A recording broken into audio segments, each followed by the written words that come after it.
They say we should have known better than to fall so deep down into this rabbit hole we found. And I was thinking. Hi, this is Nikolai, and you're listening to my dad, Rafal, co-host James Jardine, and featuring Mr. Jim Tiller on the one and only Down the Security Rabbit Hole podcast. Plug in, listen up, and enjoy. Deep into this pool of regrettable situations. Pitch black, think back to the last time that we were happy. Hey everybody, it's 2026. It's January 6th, 2026. I can't believe the podcast is still around after all these years.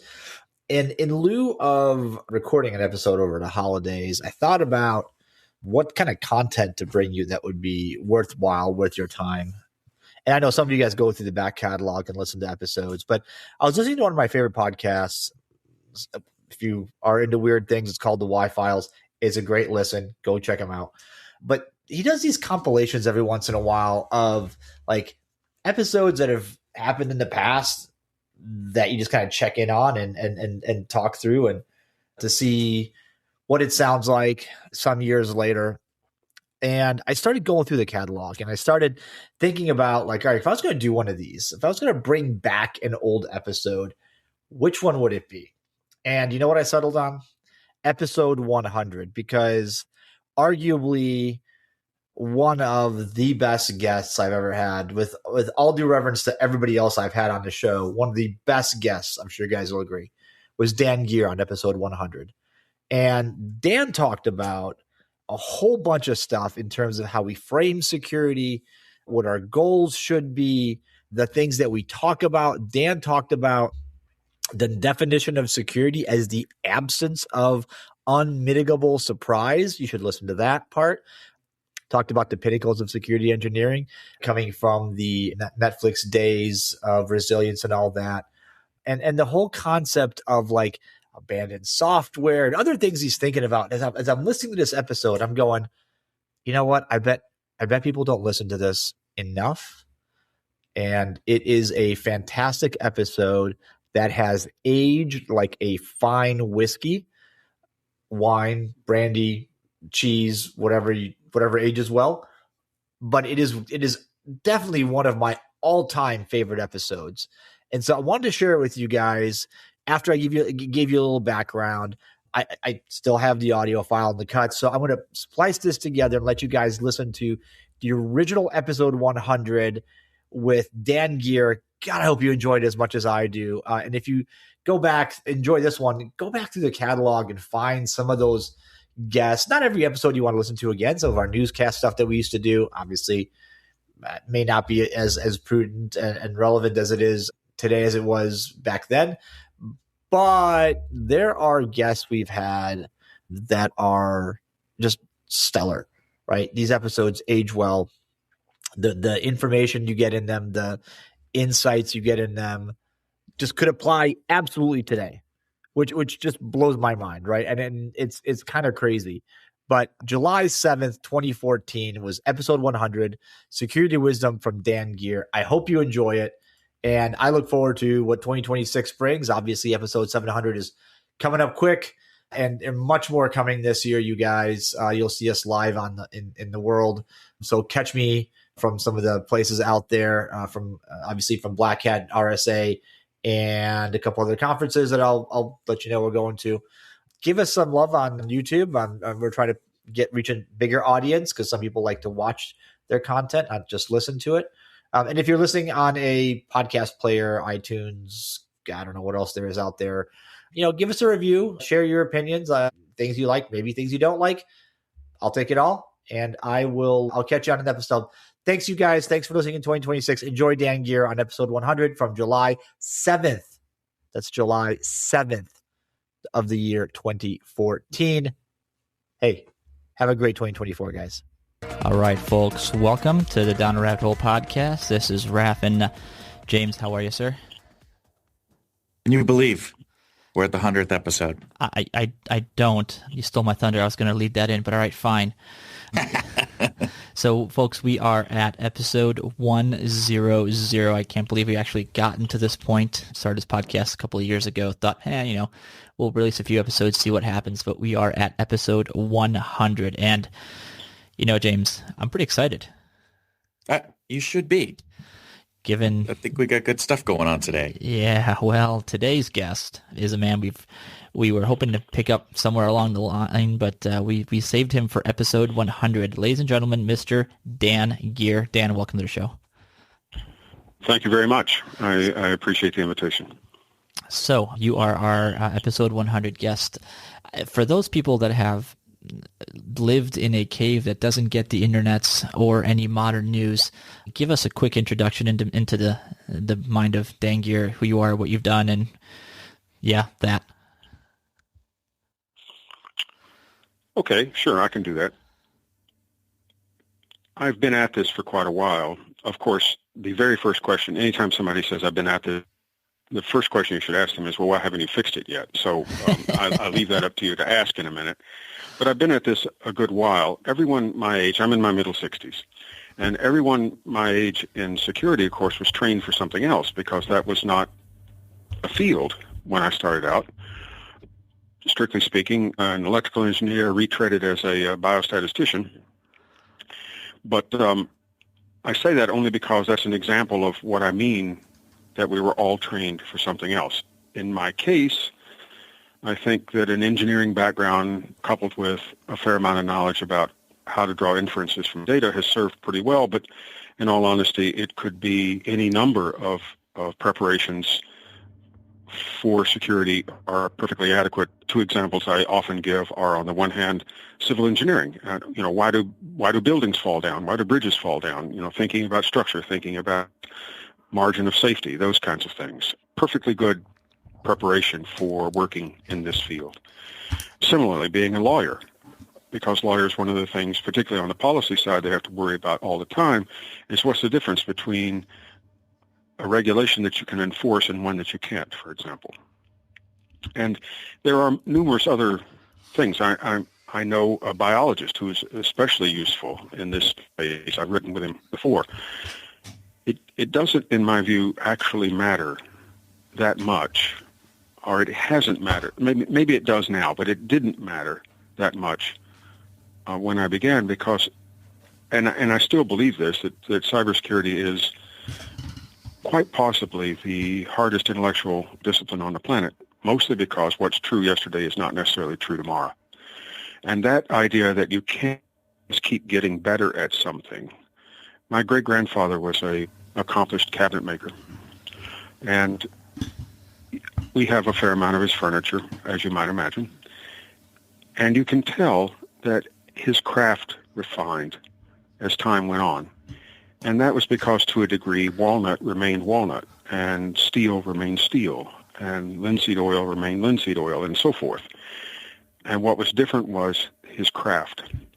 And that is so different from what we do here, or I at least don't think we've yet discovered how to describe the problems we solve in such a way that the craft gets better, but the statement of what are facts doesn't change. That's really something I think that's worth noting. And it has also meant, at least in my experience, that the Renaissance quality of working with people who do in fact come from numerous different backgrounds, mathematicians as an example, has made this, not only is it intellectually challenging, but it's also quite satisfying to be able to combine so many different disciplines and yet have that be a tasty dish and not just, a random collection of what was in the kitchen.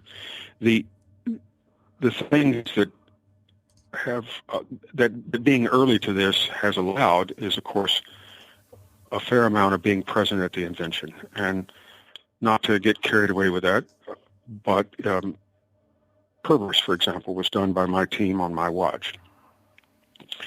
And it's possible that Kerberos is the most widely used software in the world. I'm not sure about that, and I wouldn't know how to tell. But it's possible that some of the people who work for me actually do hold the world heavyweight champion, and my code runs on more machines than anybody else. It's possible that some of them did it. Don Davis, Ted Show, Jim Geddes, I don't know. It's possible. None of us are looking for that, but when you are early, you don't know where things are going to go. And in fact, where I work now, where we do investments, one of the things you can't tell when you're investing in something is this going to go to scale or not? And the same has been true for security. So Kerberos was done by my team on my watch. I've written a lot. The biostatistics background means that I've been in the front end of security metrics, which I still believe is a pretty important thing. We've done a bunch of interesting stuff in that regard. If you don't read the mailing list, there's the security metrics mailing list. Securitymetrics.org is where the mailing list is. It's like most mailing lists. The majority of people are lurkers, and the rest of them have strong opinions. And that's just situation normal in my view. I've done that with a colleague in New York. We run the Index of Cybersecurity. I'll have to ask you about that, Dan. I'll have to ask you more about that when you get to it, because that index is something that actually I've looked at more than once, and it's really, really, really interesting. Well, thank you. We think it is, but of course we're biased. As long as I said the word bias, I'll remind you of something. This is sort of the first rule of statistics, which is all data has bias. The question is, can you correct for it?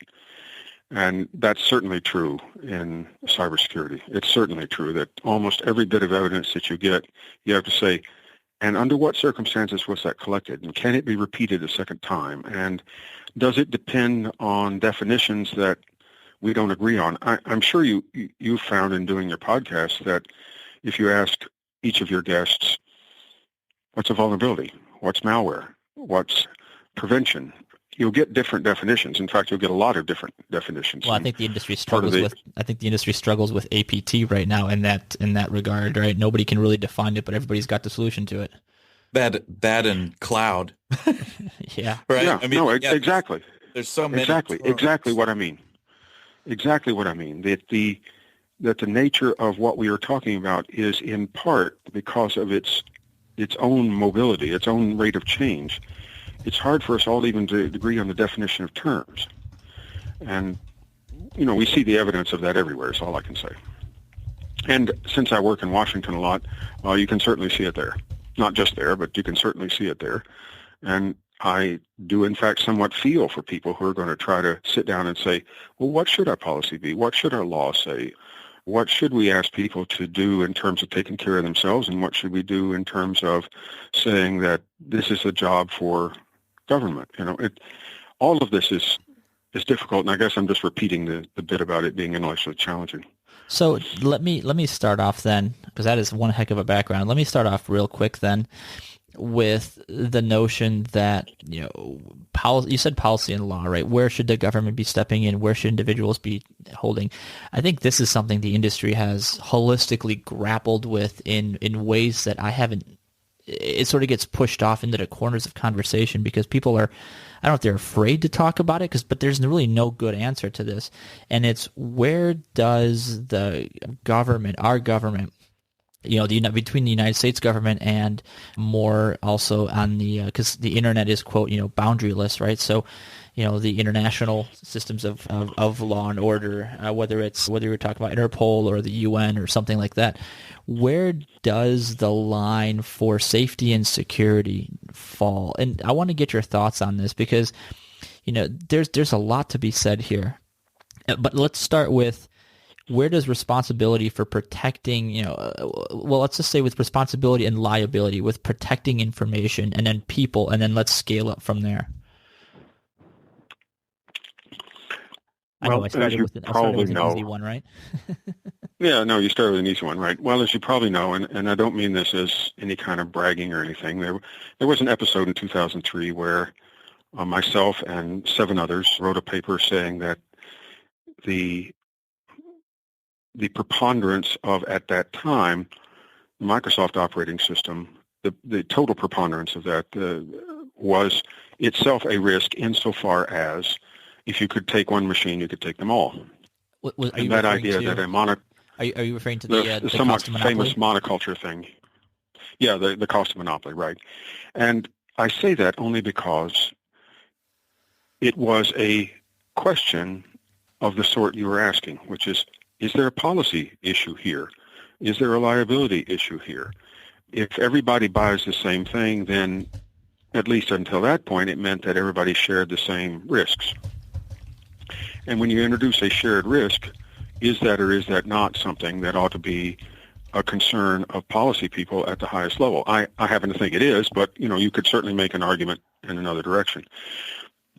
I would say offhand that Microsoft's reaction of introducing, for example, ASLR or introducing data execution prevention, both of those things represent a reaction to the problem of monoculture that was, to their credit, within the scope of what they could do.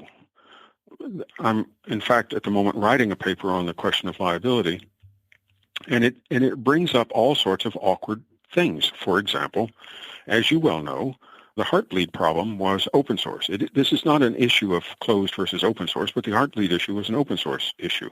But there have certainly been closed source issues of the same sort. Might we, for example, consider that, well, like California SB 1386, which was the first of the data breach laws, it did, to California's credit, they did not criminalize losing other people's data. What they said is, when you lose other people's data, comma, and you will, comma, here's what you need to do for mitigation purposes. Maybe that's the approach we should take, because is it not clear that it's getting harder and harder to have absolute protection? Didn't Symantec, for example, have something to say in the Wall Street Journal only last week about that? That antivirus is, in so many words, dead. This idea of what is our trade-off between prevention and mitigation? If I can work in here something that's a pet point of mine, it is that I've come to view the definition of security as the absence of unmitigatable surprise, meaning you will get surprises. The question is, can you mitigate them? And if you can't mitigate them, then all-out prevention is worth it.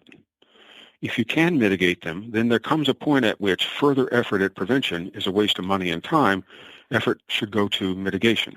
In the hospital operating room, if the lights go out, they'll be back on so quick that it hardly matters because of battery backup and emergency generators and all those kinds of things, because in the hospital operating room, everybody understands that, electricity sometimes fails, but we're not going to let it stay that way when someone's under the knife.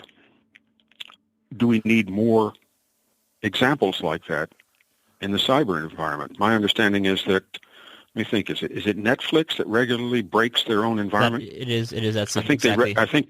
Yep, that's Netflix. Yeah, and that's a great idea. That's a great idea.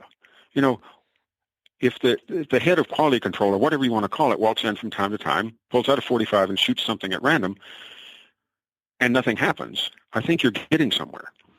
Right. But of course, that's viewing security as, if you will, a creature of reliability. I'm sure you know that the basic reliability calculus is availability calculus is mean time between failures divided by the sum of mean time between failures and mean time to repair. In other words, you get 100% availability either by driving mean time between failures to infinity or driving mean time to repair to zero.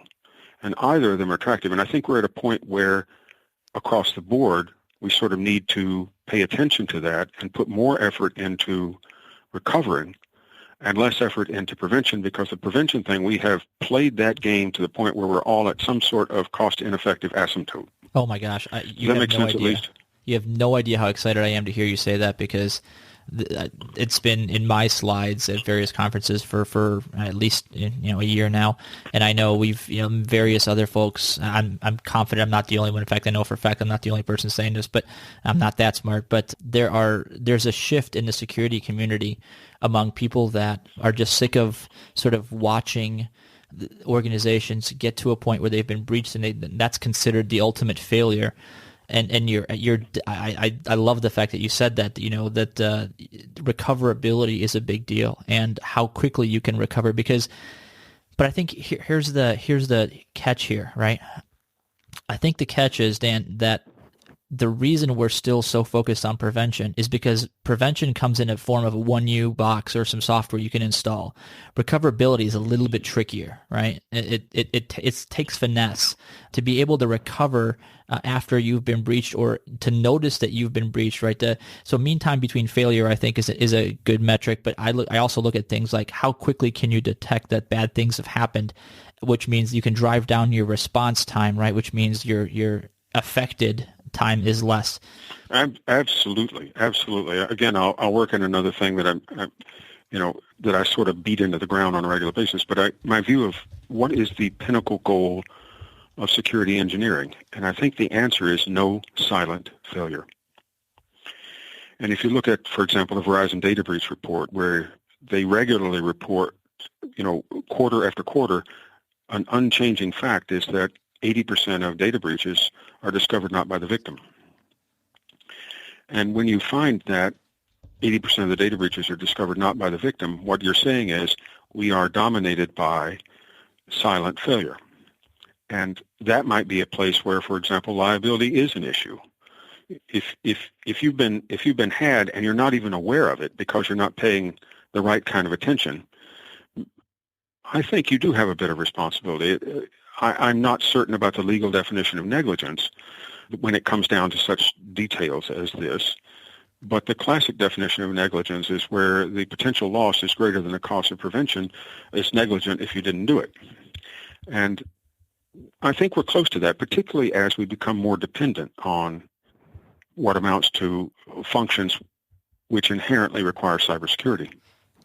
Let me ask you a quick question then along that line of negligence, because we've let's just say let's just use the large recent retail breach. I hate naming names, but there was some evidence, or at least anecdotal evidence, that alarms were going off, emails were being fired off, and they weren't acted upon.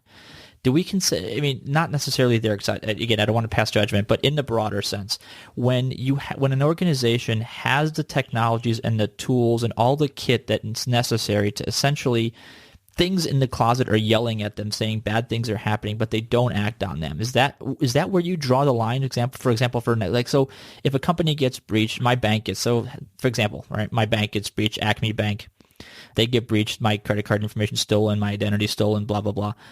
And we find out through an investigation that the details were such that they were breached. Their, magic widget box that alerts for intrusions was going off like mad. It was telling them, but nobody acted on it. Do we then call that negligence, and then we start filing class action suits against them, et cetera, et cetera? Is that how you see it? I don't know if I like that solution, but of course the question is, well, if you don't like that one, do you have a better one? That's right. And I don't have a better one, to be honest. Bad things happen. At least in America, our usual response to a bad thing happened is, who's going to pay for cleaning up?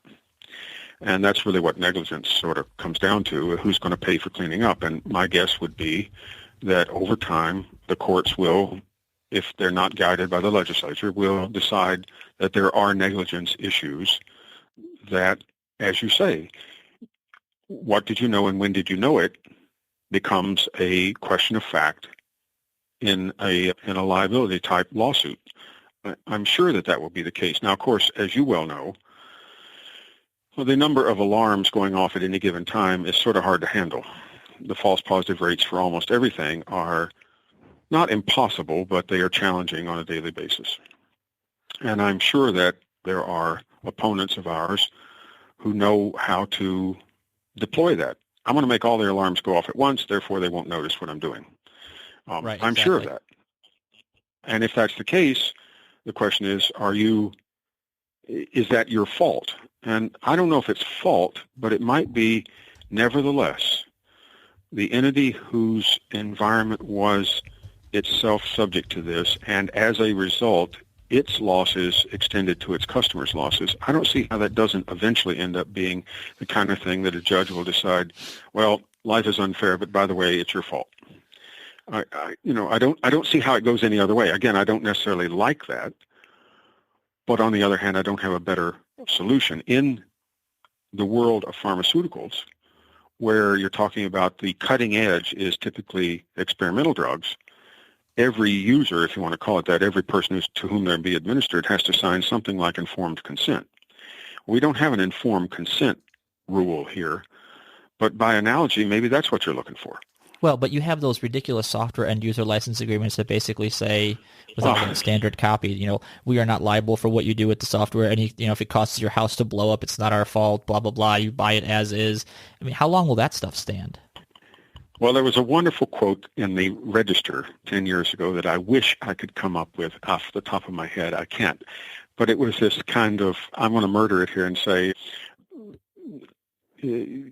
you bought the software, you agreed that it was as is, you knew it was broken when you bought it, and you bought it anyway, and oh, by the way, you didn't buy it because it's still ours. And sounds like my iTunes that agreement. kind of, yeah, exactly. And if it's still theirs, and the question is, you accepted that it was broken at the outset, the part of that I would question is, as we become more dependent on internet technologies, as we become more complicated, I think the fraction of the population that could actually sign an informed consent and be informed when they did so is falling. So what do we do about that? I mean, I'm not making fun of my relatives, but I suspect you are, and I certainly am the computer security guy? administrator for my extended family. And most of us are, I suspect. Why? Because, in so many words, they don't know any better, and beating them will not help. Beating them will not help. Is this from experience, Dan? Well, yes, I don't beat my children, but you get the idea. One of my daughters did have her identity stolen. This was a while ago. And why was that? And the answer is she can't spell Walmart. And with two L's, you ended up somewhere else. I asked you a question.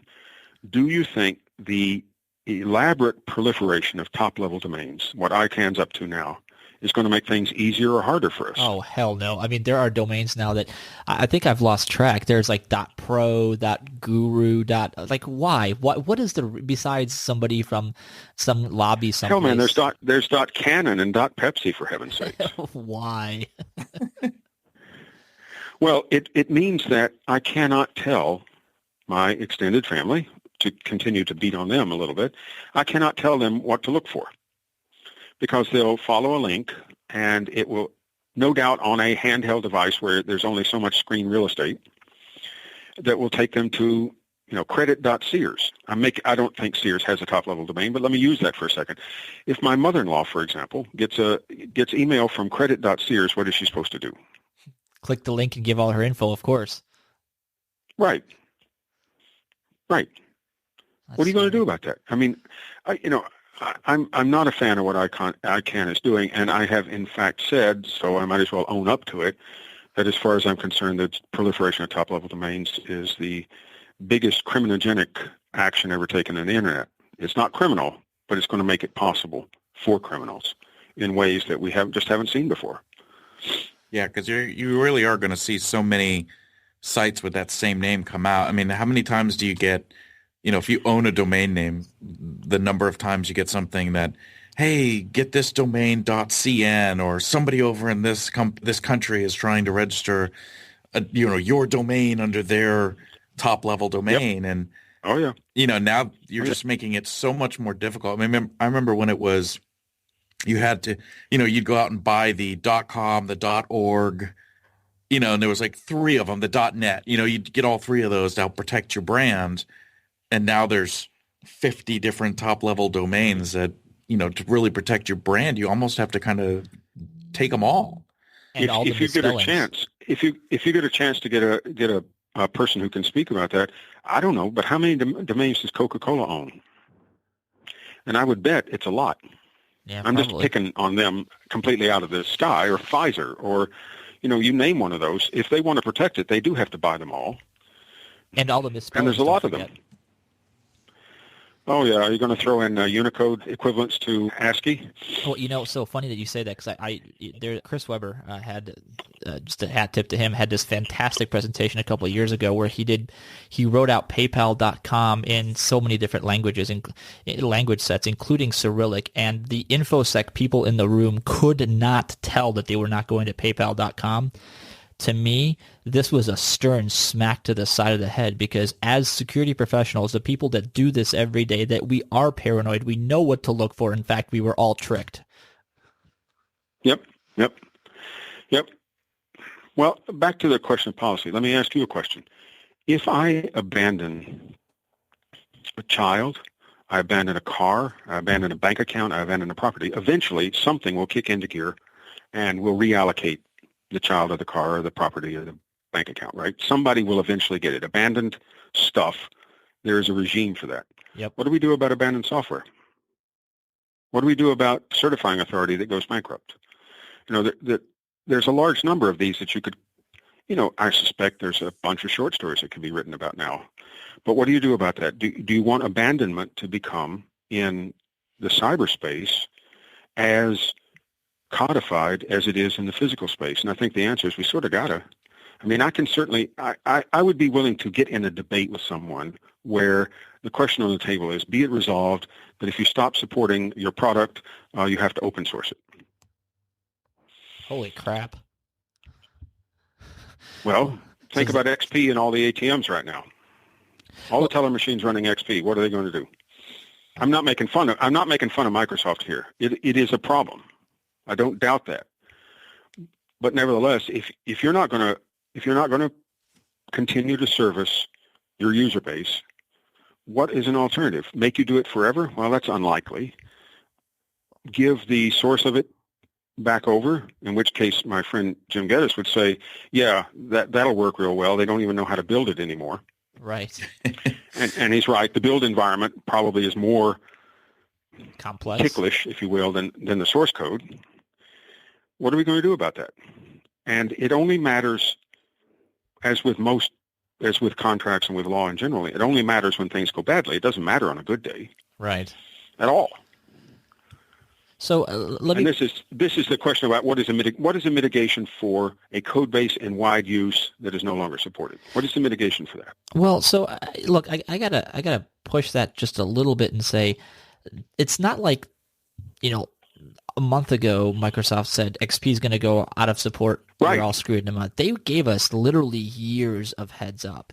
Like, absolutely. I can almost, not almost. I can honestly say I fault them zero for saying, look, guys, in this is gonna, have a lifespan, and then 5 years before, okay, 5 years left, okay, 4 years left, 3, 2, 1, 12 months, 11, 10. I mean, like, the only thing they didn't do is take out billboards and ads on every major cable network and saying Windows XP is going away, please stop using it. And I am with you on that. I'm flatly with you on that. But to your original question, then it seems to me that does that mean that the person who is still using it does no longer have a claim or any sort, the supplier, but does that mean that their customers, again, I'm taking bank ATM machines as a ready example, does it mean that the customers of the bank ATM machines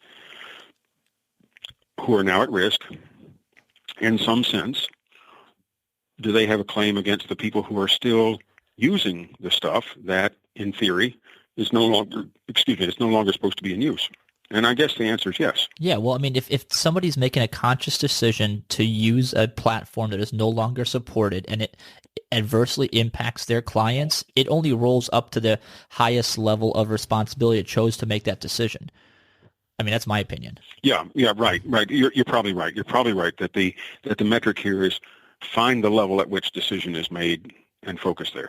Yeah, well, and there are some differences. So, as a matter of fact, in the office this morning, we were talking about there was a couple vulnerabilities announced in the Code Igniter framework, and apparently, I've heard, and I haven't gone out and looked at the site, but there's rumor that the person that's running that project has been looking to kind of hand it off to someone, like, hey, I don't want to do this anymore, or whatnot, right? So that's a good example of what do we do in software situations where we don't have years of hey, I'm not going to support this anymore. I mean, look how many open source projects get thrown out there.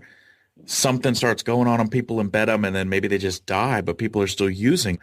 I mean, we talk XP. XP is a great example because not only is it the ATMs that we look at, but I mean, I can go into my doctor's office. I mean, they're still running Windows XP. There's so many places that, are under certain compliance type things like HIPAA or PCI that, still have these systems out there. So how do we, rank that? And, I think it really, again, I think there's a gray area because you can't just say, well, it's whoever continued to still use it. I think in the XP case, yes, right, you had plenty of warning, but what if it is a framework that you're using to write your site on, and all of a sudden, the guys decide, you know what, we're not supporting Ruby on Rails anymore. Now it's an open source project, so we do have that code available. But what if it wasn't an open source project? And they just dropped it out of nowhere. Exactly true. Exactly true. And I want to stipulate again that I'm not beating up any given supplier, because in a way, if I beat up, say, Microsoft or XP, what I'm beating up is success at providing something that people wanted to use. So I'm not beating that up. All I'm suggesting is that, in response to one of your early questions, which is, where does the responsibility lie? And I think that I think it's fair to say, we are still unsure in every way as to where responsibility lies when code has problems. And as you mentioned, compliance. There are a lot of people who have compliance requirements that require a period of test before deployment.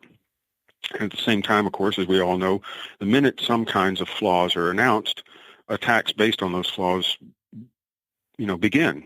And they're frequently automated from the get-go.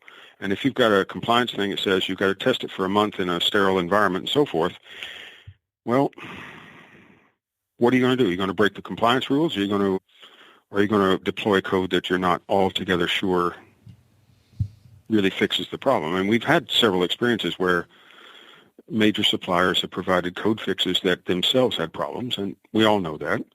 Is best effort good enough? I mean, that's a best effort kind of question. I did the best I could. I'm sorry it wasn't any better. Is that protective? I'd like to think so, but I'm not sure.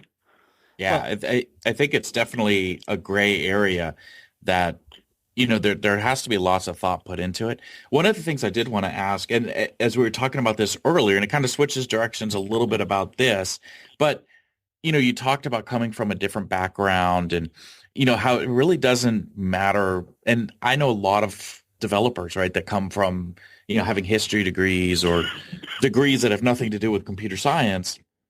Do you find that there's a better possibility for when you're talking about doing, how do we remediate problems that actually occur, right? And how do we handle these that are going to occur versus just doing, reactive or, hey, I'm going to put a firewall up, but how do I actually handle this?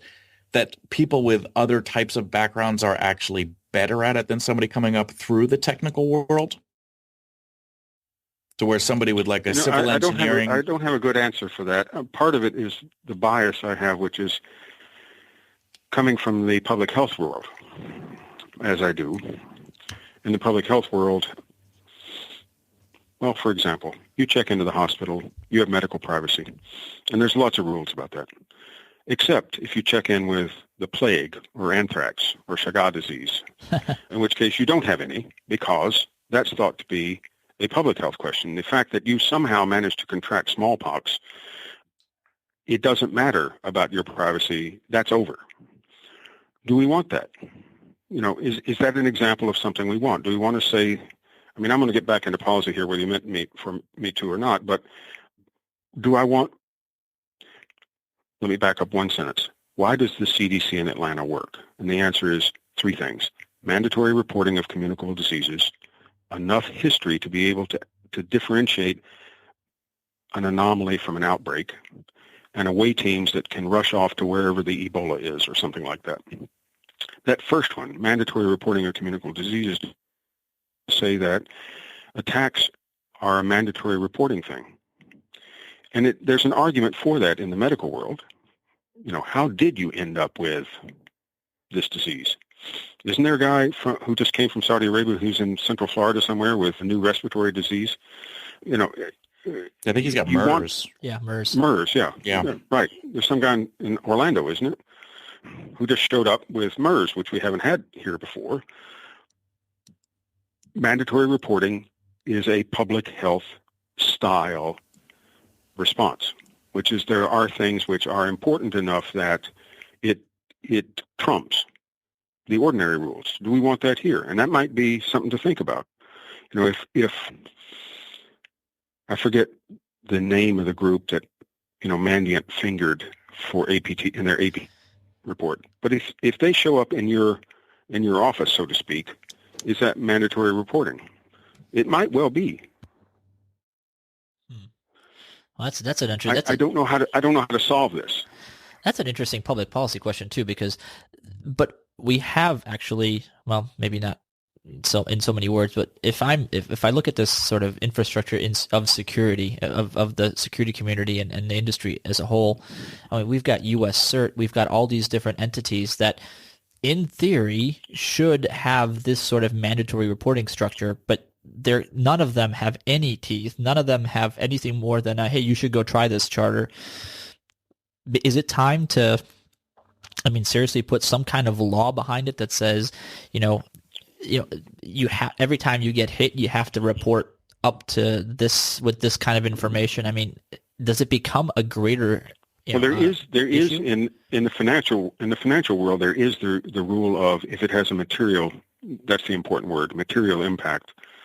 But that's mighty thin soup to base this on. But nevertheless, there is that kind of thing. The following, we had a terrible storm. It had a material impact on our bottom line. We have to report it because that's the rules.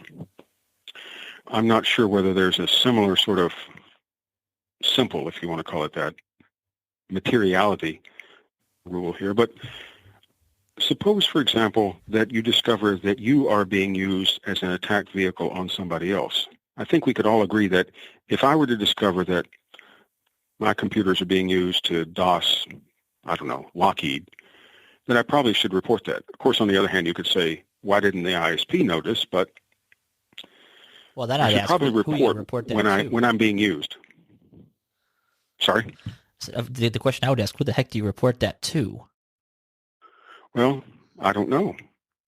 Why don't you set that up? I'm just teasing you, but I don't know. That's a good question. How do you report that? And of course, anybody who's receiving those reports will receive, 80% good stuff and 20% lunatics. I mean, that's just as far as I'm sure that's how it would work out. Something bad happened to my computer, and now I can hear the radio on my dentures. I mean, it.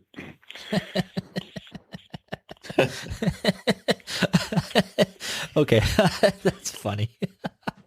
But so you're right. There's all these public policy questions. All right. So I'll ask this because it seems fitting to. Do you feel like we're we're actually making progress towards, because this conversation is going towards, this whole thing about we started off with was where is the line between individual, corporate, and government responsibility?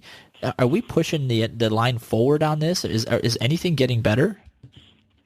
And if so, I think we're getting much better. Okay. Now I'm going to be a statistician for a second. I think that there's no doubt that you and I and people in this field are getting better. We have better tools. We have better understanding. There's more of us. We have more colleagues. I don't doubt that in the slightest.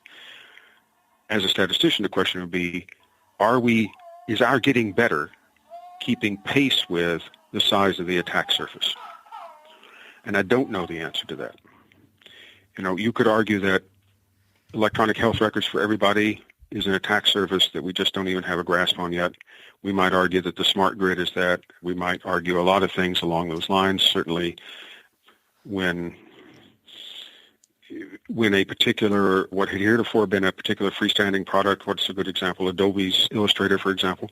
When that becomes a cloud-only service, does that increase or decrease the attack surface? We have a hard time figuring that kind of thing out. And so I believe we are getting better and better. And I think that it's just stunning how good we are in some respects.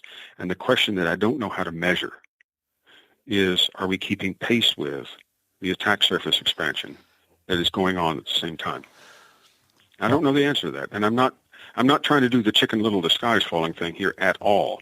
I just don't know how to answer that question. I would, maybe I'm being too simplistic on this, but I think the answer to that is almost profoundly no, because the rate at which, so there was an interesting, I wish I could find the reference to this. An old manager once sent me a link to this working theory that technology takes about 10 years to fully understand. It takes at least 10 years to understand the impact of any major change.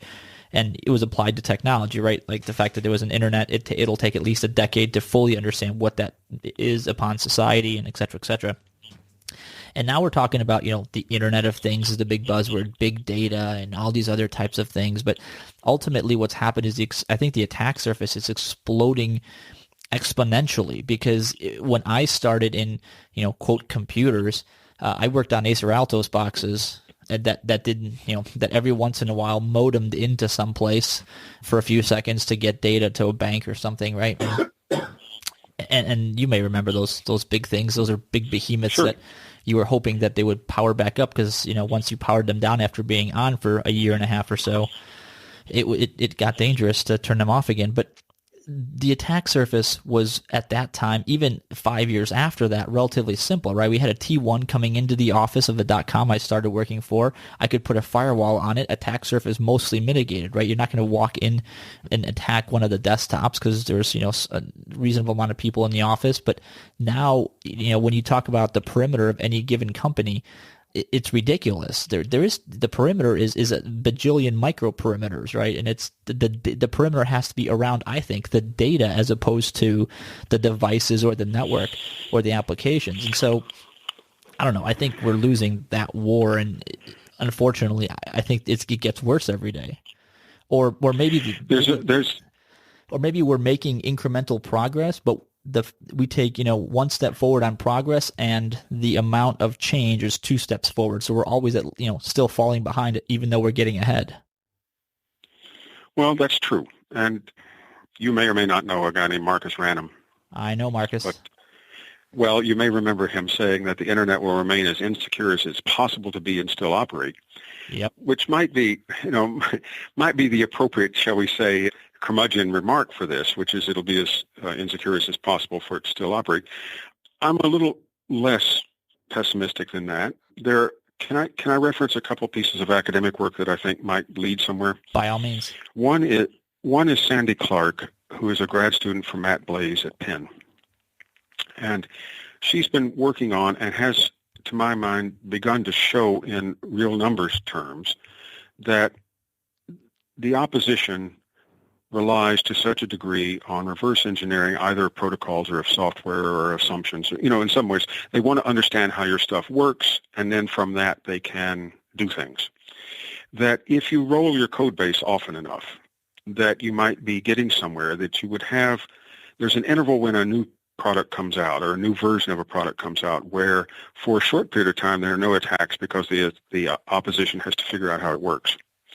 And so her point is that if you do that often enough, you may be getting somewhere. I believe that the rapid code release, isn't that the acronym that's coming up now, RCR?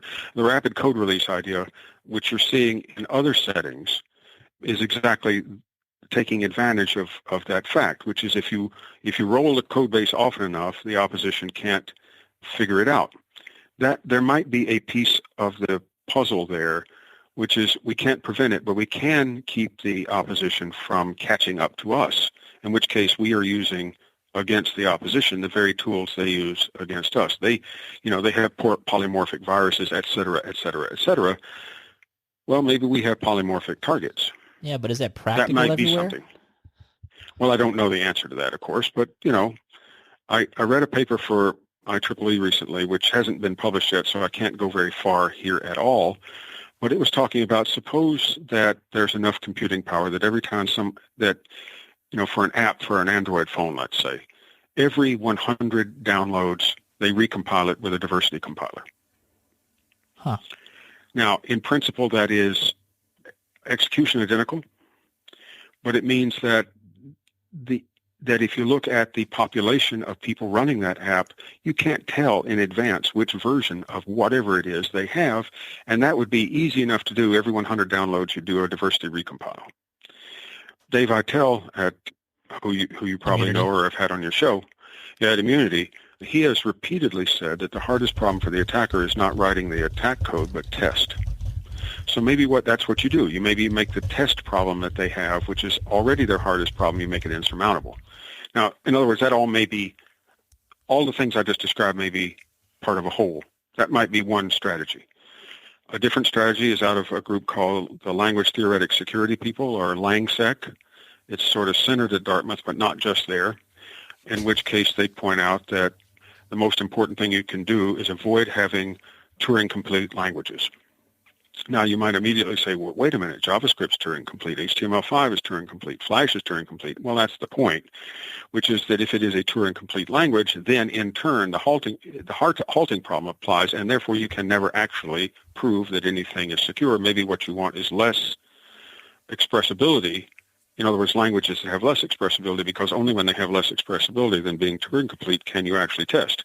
It's an interesting idea, and they have a bunch of interesting papers on that. There was one in Usenix last summer where they got a computer to perform calculations for it by exploiting the page faulting in the memory manager. Now, you might say, how is that possible? Well, you'll have to read it, because I barely understood it, and, there you are. But that group, I think, is getting somewhere, which is if you treat all possible inputs as a language and you treat your end of it as a compiler for that language, then you do need, in fact, a context-free grammar, and you need to check the grammar of stuff coming in, because as we all know, the way an awful lot of exploits take place is by sending carefully constructed, bizarre input. And thereafter that idea. And then, of course, there's the folks who try to model everything on biology. And I think there's a lot of promise in modeling it on biology. That was started by Stephanie Forrest in New Mexico. There's a lot of people working on it now, but it has to do with, how do you have what amounts to mutation and have that contribute to survivability the way it does in nature. And that's such a broad topic, I don't know where to go. But those are examples of things that might be strategies, in that we are certainly to the point where no one of us can understand everything. So maybe what we need is to imbue our software with some sort of self-protection that we don't have to manage because, frankly, we can't. Wow. Okay. Well, that's certainly applicable in certain cases. I'm not sure that we have to think about the broader applicability of something like that. Because, gosh, I would too. I'm just saying there's some academic work that might well be indicative of at least being worthy to explore. Right. So I've got two questions from Jason White, who was going to be our co-pilot here, because he correctly identified you in our contest. But oddly enough, he's stuck on an incident response call, so I'll ask them for him. So he wanted to know what you believe are the currently low-hanging fruit that we're just not addressing yet. Which hat do I have on, the white one or the black one? Try it from both angles. It should be fun. Okay.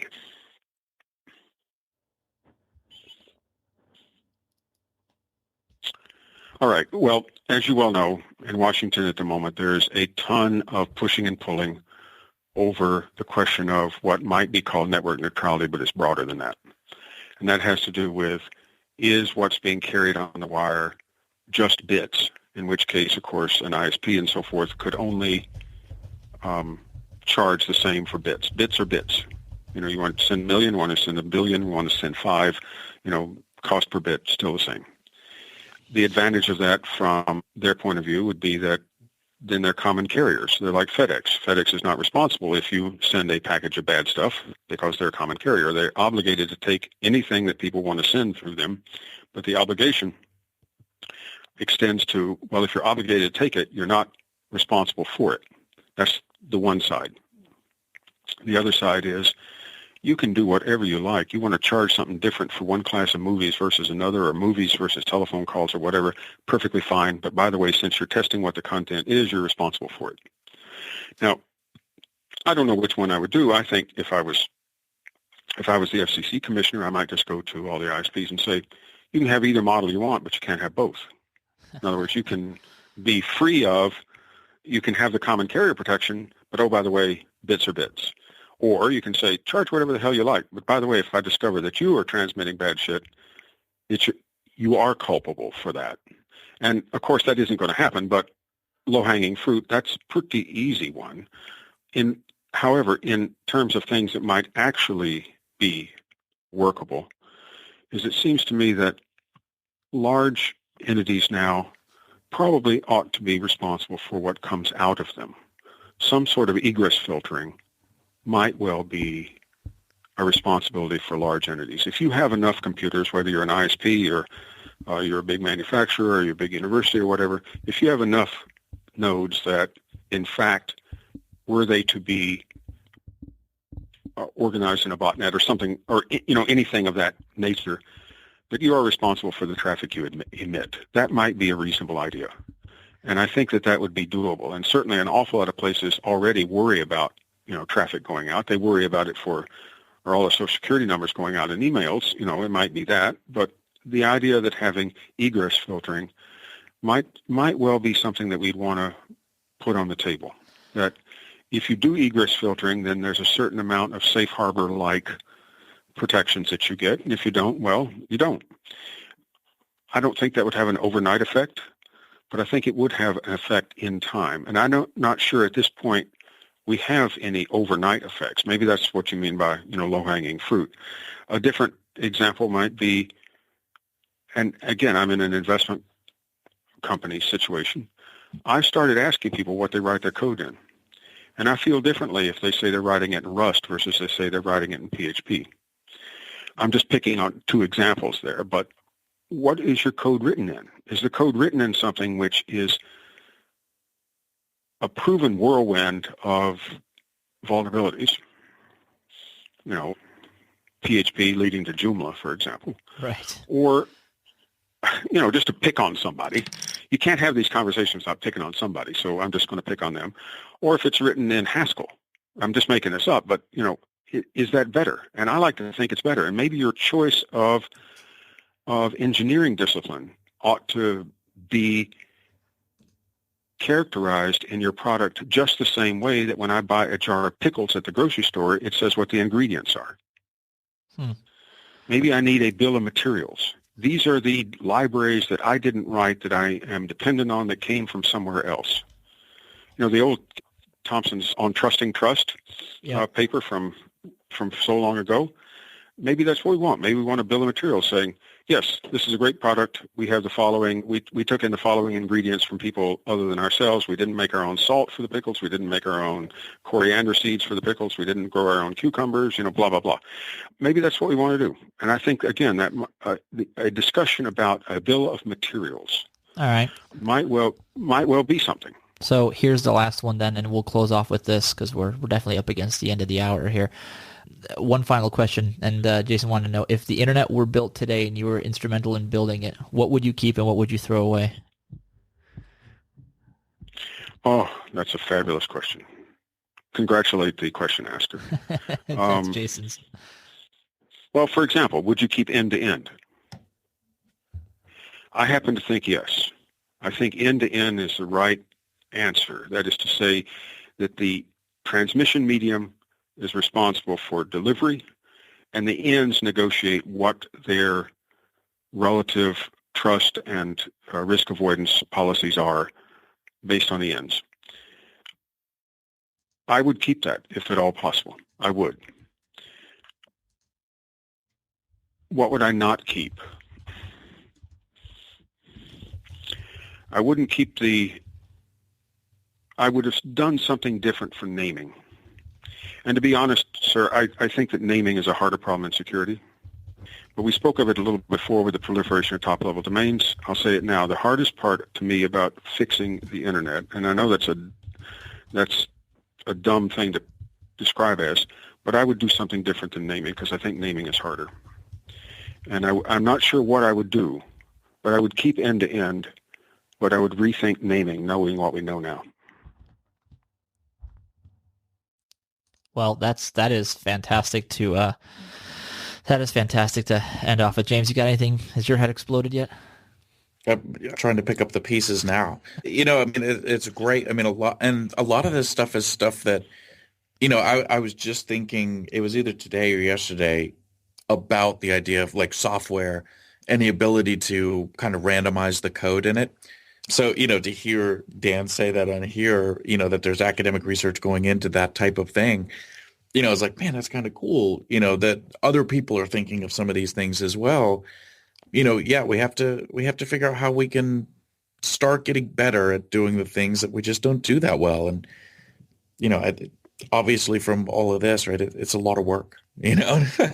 It's a lot of work, and if you want it to be automatic, take the risk that the automaticity runs away from you, and now we're in, you know, any amount of science fiction or the Matrix or whatever. Yeah. All right. Well, this has probably been one of the most entertaining and informative hours I've ever spent on this show. Dan, I want to thank you for being our guest on episode 100.